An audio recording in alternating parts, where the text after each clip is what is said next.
Hey everybody, this is Abby from Realistic Kitchen and Gardens. Today is August 24th. I think it's 13 or 14 weeks post-frost. And we're only, I think, 7 weeks away from our first frost of the year, which is October 10th, roughly. This is going to be quick because it is scalding hot outside. So, basil is still continuing to flower. Taller and taller, like it's not even growing branches with nice leaves. It just ooh, look at that little beetle. It just immediately goes straight to a flower. Parsley's looking good. Parsley usually gets big at the end of the season, not the beginning, so always makes you feel good. Oregano is flowering like crazy. I also now have 2 crowing roosters, so enjoy that in the background. We had a zinger of a rainstorm the other day. My water gauge is all the way to the top. So that's over friggin' 4 inches of rain. Yeah, that's over 4 inches of rain in the last, I think, 24 hours. Oh, Leo. Sunflowers are still basically done. You're not going to be able to see this with the glare. Whatever. Goldfinches are still eating them up. So I doubt I'll have any volunteers next year. With the storm, we got a lot of wind. So these, these radishes are just about done. This nasturtium is happy as a clam.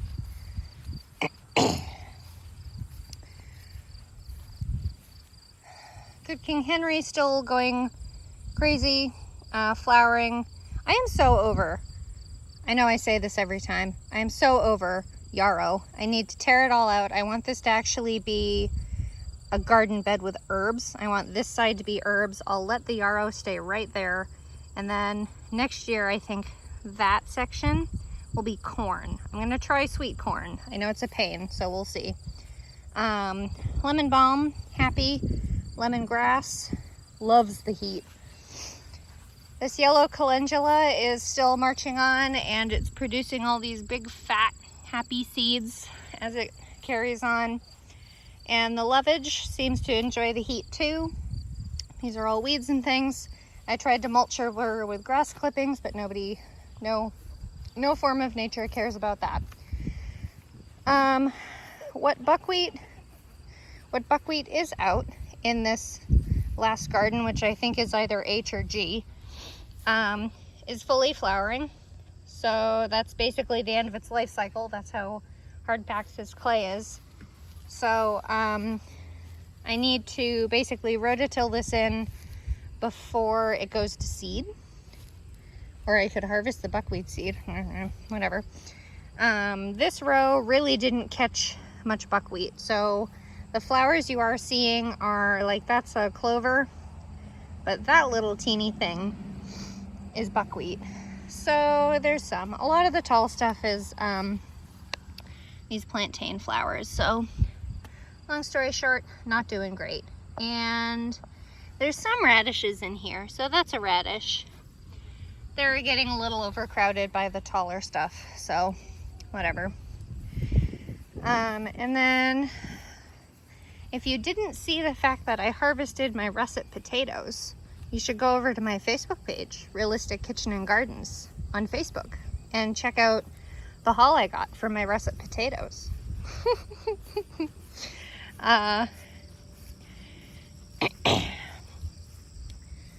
So here is the end of the lane view, excluding, that's E, F, G, H. H is gonna have garlic. G is gonna have spring potatoes in it, so that does have to get prepped this year. F, this cardboard row, will get stuff in the summer months. Can't remember what, but here we are. Because it's been so hot, I've covered up my Brussels sprouts. This is sprouting broccoli, and down there is the heading broccoli. I also need to transplant in all my cabbages and all kinds of stuff. So, dill, still rocking on. Don't know what this weird thing is. I don't think you'll be able to see it. It's a brown pill bug looking thing. This pepper plant isn't very big, but it's doing its darndest to be a good pepper plant. It's trying. This was a bad year for peppers for me. I mean, I've gotten maybe 3 or 4 peppers from my bell peppers, and I've gotten basically 1 from that, excluding because it got knocked down, so it's working on it. Let's see how these are doing. I know this end one, this end Brussels sprout is really big, and they do get tall, so I have, it looks okay. I do have a plan to, this one looks pretty good too, put insect cloth on it that's taller so that they can grow a little more and not get stunted by the height, because a lot of plants will sense their limiting factor and stop growing. So I only have one patch, one little naked spot where I don't have enough shade cloth. So that'll be an addendum out on purchase for next year. And there is one Brussels sprout in here. This is one of the Darling red Brussels sprouts. I recently weeded, God, I need to redo this. I need to redo this row so I can actually have access. Words. I was recently weeding this patch of both. So this is supposed to be my parsnip patch, and that's my carrot patch. So baby parsnips look to me similar to baby parsley when they get their very first true leaf. And I haven't seen a single darn one. And I think I put these in, it's been like a month and 4 or 5 days. So I don't know if they're just dying off because they're not getting enough sun, because they're so shaded out by all these weeds in the afternoon, and with all this very, very useful morning glory. Not doing that again next year. But my carrots are doing things. So that's a baby carrot. Carrot. I mean, it's kind of random at best. So gonna have to try a different method for next year, or next spring for carrots. Right, Leo? You wanna say hi? It's real hot out there. Not super happy either. God, so much rain. Okay. Butternut squash. Gosh darn squash bugs. Here, chickens can eat those. They like to be right around the stem. It's kind of weird to me, but whatever. Chickens can eat them. Okay. This is the first round of butternut squash that fruited with the original vine. You can see they're nice and creamy, orangey. They're getting there. They're starting to look, for lack of a better term, they're starting to look like butternut squash from the store. But they have a whole new round of butternut squashes coming through on a bunch of vines. Like they all of a sudden shot out these, like this vine, that one that fruit is on, shot out from here, which is supporting that fruit and this fruit. So I don't know. I might have fertilized it kind of later on, but I mean, I think it's doing a whole second round, like a bunch. It's not like a one-off. It has a bunch of new fruit around here. Not that I can find another one to there's one. There's a great big one. And it has a couple aborted fruit, but it's kept most of them, and it's really amazing to me. It's just like, oh, I have more energy, I'll do more. Anyway, down in this chaos is my pumpkin somewhere. There it is. Excuse me, butternut squash. There's Kai Kai, the one mature Kai Kai. God, this butternut squash is gonna choke it. There's the one mature one, and there you go. There's the little one. This one is off the ground. I can get my hand completely under it. I think that one might actually be on the ground though, so we'll see if that makes it to harvest. One thing about these butternut squash is I'm really curious if they're gonna make it to harvest or if they're going to just stay green or be like half ripened. Like these are ripened and they're basically curing on the vine now. So I don't know. Cosmos looking great. I've really been enjoying them. I'll grow more cosmos next year. Nasturtiums I have enjoyed, but this variety that I grew this year was excessively large. Spaghetti squash. This is the dead vine of the spaghetti squash from when it was here. I cut it when I pulled the fruit off. I don't think I'm gonna grow next year. Like, my husband likes it, but it only has very few uses in the kitchen for us. And if we're going to be trying to grow as many things as we can from our garden for our kitchen, I'd rather grow something else. Okay, let's head over here because the nasturtiums, as usual, take over everything. See what I mean? So for next year, I'm getting a small variety that allegedly only gets up to 12 inches tall. I will never hold my breath for that, but it should be better than this. That's, you know, that right there is sincerely almost hip high on me. But San Marzano 1, 2, 3, doing good. Brandywine has about 4 ripening. There's one right there that y'all can't really see ripening. Oh, all the tomatoes that are left on here, by the way, are gonna go into salsa. Salsa is one of those things that my husband loves as a treat, and it's, all things considered, pretty low cal. And I also use it in some other dishes, so good enough for me. Giant Roma 1, 2, 3, and there's also one on the ground. And then this is the dregs left of Matt's wild cherry tomato. I haven't really loved that variety. They have these small bunches, like that bunch is probably up to 2, 4, 6, 8-ish.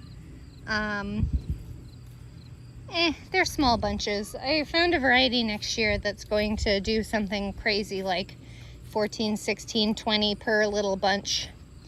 So I think that'll be more worth the space. I'm going to show you my celeriac now so I don't forget this time. They're basically ready to harvest. This right next to me is the smallest, oh God. This is the smallest one next to me.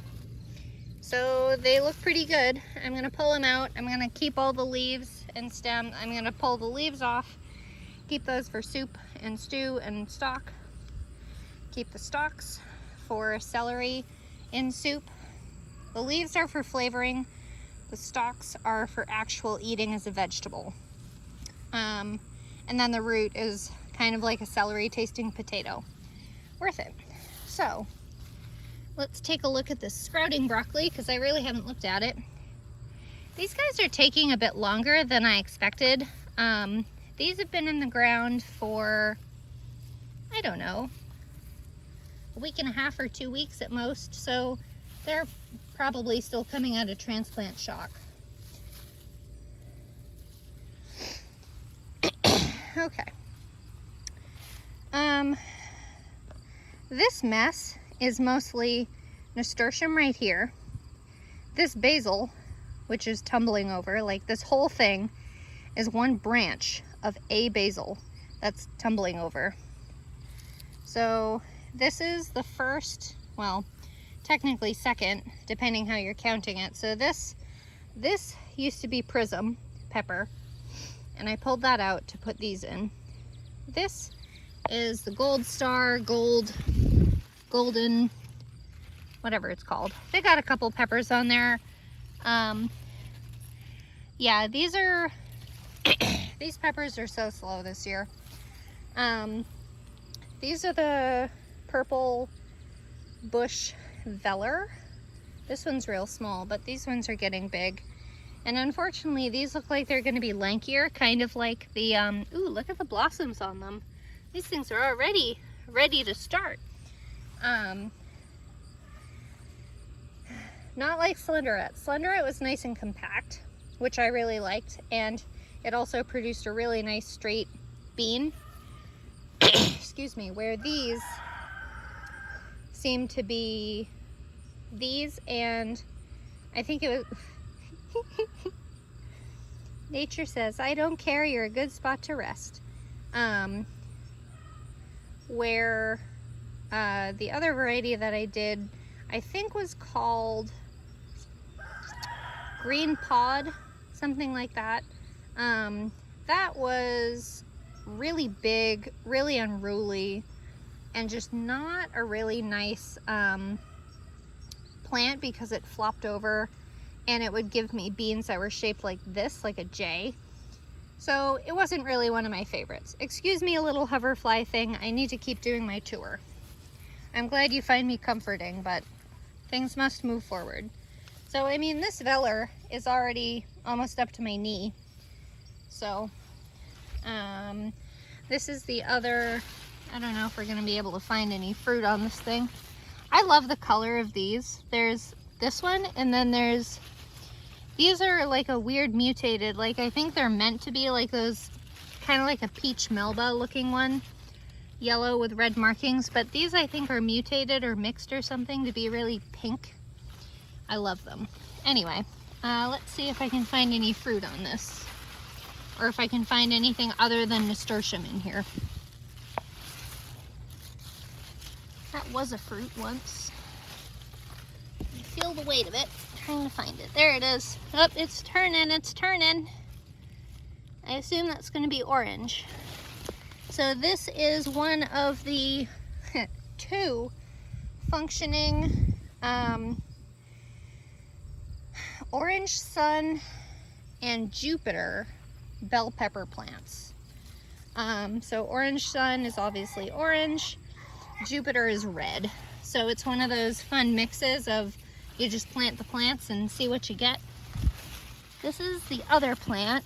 Ooh, there's a nice fruit on there. Not turning yet. I need to harvest this basil and make pesto. Ooh, this might be some rye that's escaped me long enough to actually fruit and start seeding. When I tore all those other beans out to give these breathing room, because otherwise they'll get really diseased and stuff, I tore out a couple of my petunias and they got a little ratty. I like petunias, but one of the problems with them is how fragile the plant is.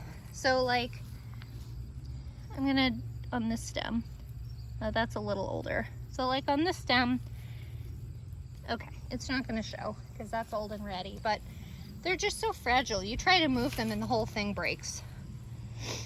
So this is the row that was supposed to be cucumbers and it completely failed.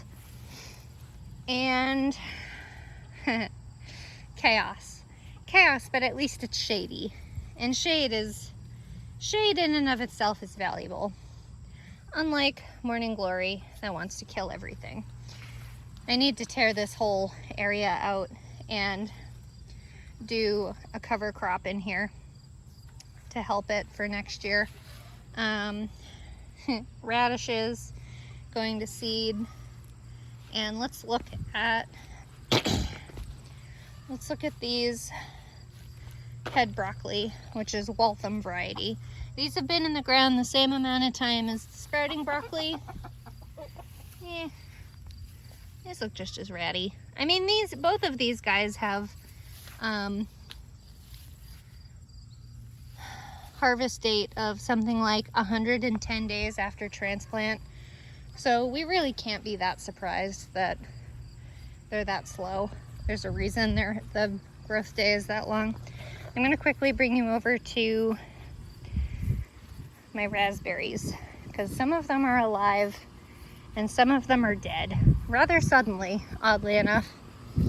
I don't know if they dried out or got too wet and they haven't been able to drain properly or what.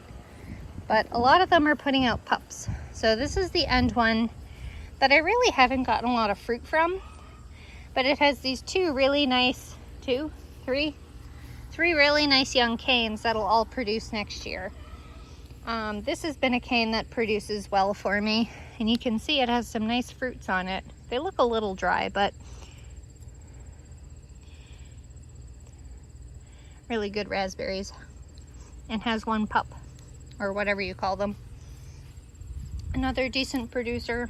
This looks like it has a bunch of pups on it. 1, 2, 3, 4, 5 pups.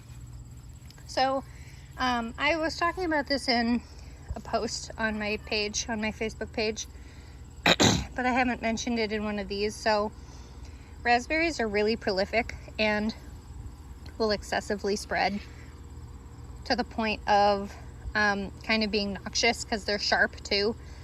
So my plan is to let these throw as many pups as they want, and as they come outward towards where this, it looks like dead grass, it's mulch, it's grass clippings that have dried up.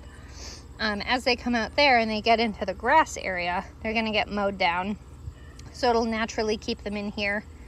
And they spread both by sending shoots underground, kind of like mint, mostly by that.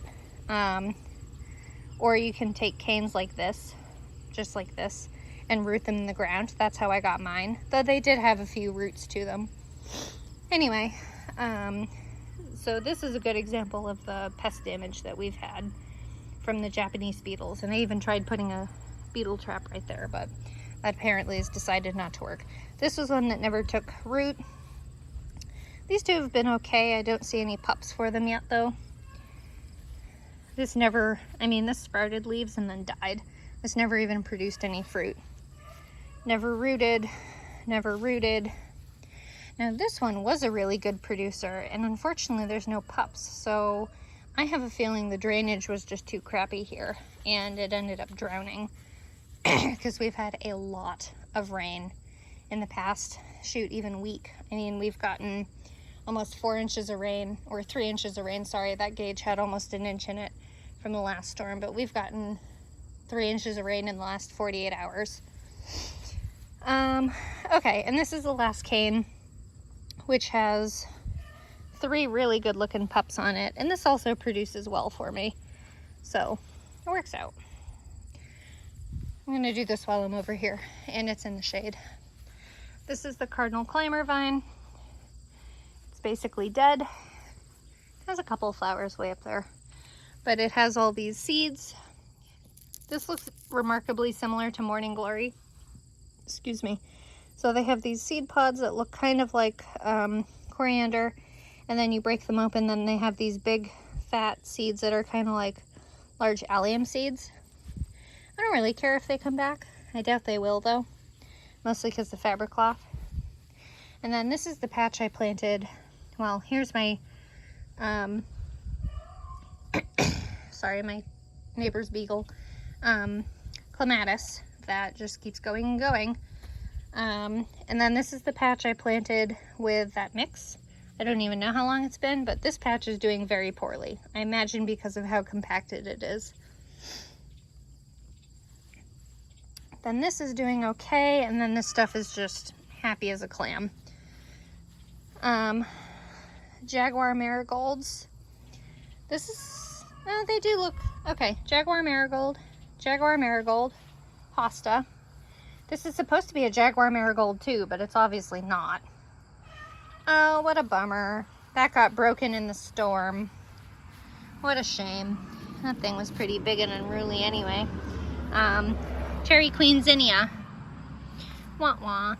Well, like I said, you were getting pretty crazy there, so I think that, nope, that's disconnected. That's still kind of connected, but not really. Hosta. This is Fancy's Baby Breath, or Fancy Baby Breath. I assume these, well, these definitely aren't Cosmos based on their leaves. And they're not California poppy. I don't know what these are, but they have buds on them. And they're getting ready to open and they look dark. So I'm excited to see what they are. So there's an update on that too. And the downfall of Cherry Queen. Even though she had a couple, I didn't even think of her in the storm yesterday. That's too bad. Nice zinnia though. I found another variety of zinnias I want to grow next year that are real small and short, and they look almost like daisies, so that'll be fun. But anyway, if you like this kind of stuff, please like, comment, and subscribe for more, and also follow along my Facebook page, which is seeing a lot more activity than my YouTube. So have a good day. Bye.